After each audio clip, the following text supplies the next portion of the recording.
In the 2017 playoff series between the Warriors and the Spurs, we saw Kawhi Leonard injure his ankle when he came down from a jump shot and landed on Zaza Pachulia's foot. This was nothing new in the NBA, and unfortunately for the victims, they don't even get free throws sometimes. Whether or not Pachulia intended to injure Leonard is still unknown, and even if he didn't intend to, Kawhi Leonard exited the game and did not return to play the rest of the series. But an unintentional foul that results in an injury is one thing. Some players have purposefully stepped under others with the intention to injure them because they likely felt they had no chance of winning playing straight up. Jalen Rose admitted on several occasions that he intended to injure Kobe Bryant in Game 2 of the 2000 Finals, but luckily for the Lakers, Kobe was able to return and play in Game 4, which just about ended the series. Jalen Rose badly injured Kobe's ankle, but believe it or not, his single act of stepping under Kobe, as dishonorable as it was, is nowhere near the worst that Kobe's had to face. Kobe has gone up against a handful of players who could not defend him legally and thus resorted to cheap shots in attempts to injure him and take him out of the game by any means necessary. In this episode, we're going to take a look at the matchup between Kobe Bryant and someone who might be the dirtiest NBA player in the past 20 years. Bruce Bowen of the San Antonio Spurs. Bowen played 13 years in the NBA and was never known for any offensive ability. His career high in scoring was 8.2 points per game, most of which came from three-pointers, usually in the corner. His career free throw shooting was 57% despite Bowen being a small forward and a good three-point shooter. But none of that mattered, because he was on the Spurs for one reason and one reason only: defense. As a 6'7" small forward, Bowen matched up to Kobe pretty equally in height and length, but while he was known as a great defensive stopper, Bowen also became known as an extremely dirty player. The Spurs either disregarded his tendency to play dirty or encouraged it, but I highly doubt they were unaware. That being said, Bowen made his first appearance on the Spurs in the 2002 season, and the Spurs found themselves facing the Lakers in the Western Conference semifinals that year. I brought up Kawhi Leonard, who suffered what looked like an ankle sprain, but there are many other players who were injured by dirty defenders, Kobe Bryant being no exception. Seeing a defender do this once might lead viewers to believe that it was just coincidence, or maybe it was bad positioning, and that there is no intention to injure the player. In the 2002 playoffs, however, there was no disputing it. As the Lakers matched up with the Spurs in the Western Conference semifinals that year, Kobe Bryant was predictably matched up with Bruce Bowen. In the fourth quarter of Game 1, Kobe dished to Devin George on a drive and was kicked in the knee by Bruce Bowen. He immediately grabbed his knee and was massaging it as George went to the free throw line to shoot two. Kobe was forced to leave the game and went to the locker room with the Lakers up 3 with about 10 minutes left in the fourth quarter. There was nothing called on the play, and it's likely that the referees simply didn't notice that Bruce Bowen had done what he did. It was determined in the locker room that there was no serious damage done, but his knee was bruised and very swollen, so there was doubt about whether or not Kobe would be able to play the rest of the game. Knowing Kobe though, he would not be denied and returned to the game with about 4 minutes left in the fourth quarter, and the score was now tied. Believe it or not, Bruce Bowen was not done there. As Kobe made another play in the paint and dished the ball to Derek Fisher, Bruce Bowen again attempted to kick Kobe, and I'm not sure whether or not he was successful this time.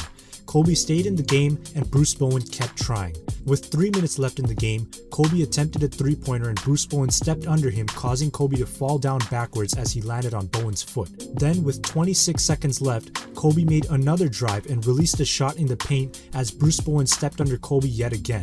Kobe made the shot, putting the Lakers up 5, and the Lakers were able to hold on for the win in Game 1. After the game, a reporter asked Kobe how he was feeling, and Kobe said he only knew that his knee was pretty swollen. So Bruce Bowen was given a technical foul, right?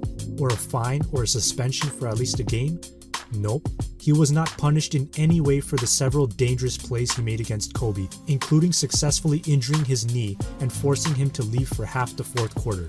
Kobe did not comment on Bowen after the game. You would think that with this many replays of Kobe getting hurt, the NBA would have reviewed it.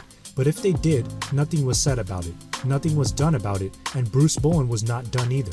In Game 3, Kobe grabbed the ball on a missed shot at the start of the third quarter. While leading the fast break, Kobe was tripped by Tony Parker, and as he landed face down and lay on the court for a few seconds, Bruce Bowen stepped over his back and placed his right foot directly onto Kobe's left wrist. Kobe immediately grimaced from the pain, and there was no call made, despite it being replayed. Tony Parker may have tripped Kobe unintentionally, but Bruce Bowen decided to step over him and try to mess up his wrist. The Lakers were given the ball out of bounds for the foul on Parker, so Kobe got up and continued to play. Later in the third quarter, Kobe made a move toward the rim and pulled up for a jumper. Bruce Bowen kicked Kobe's left foot in the shin area. Less than 2 minutes later, Kobe went up for another jumper, and Bruce Bowen's foot wound up completely underneath Kobe's midsection, giving him absolutely no room to land comfortably.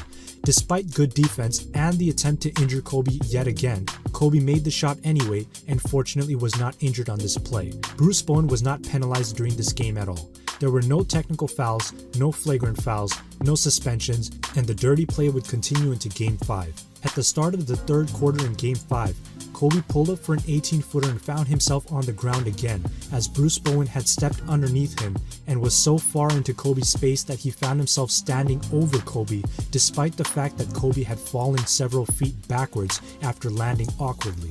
As usual, Kobe got up and continued to play. Kobe's ability to play through injury and illegal defense without complaining or getting himself tossed out of the game was something else. Are there any players in the current NBA who would put up with so much abuse in just one series without getting ejected?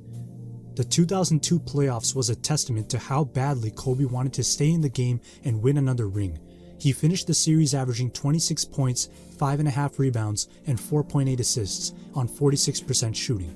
Despite shooting terribly from both 3 and the free throw line, it's safe to say that it wasn't just good defense that caused some of his misses during the series.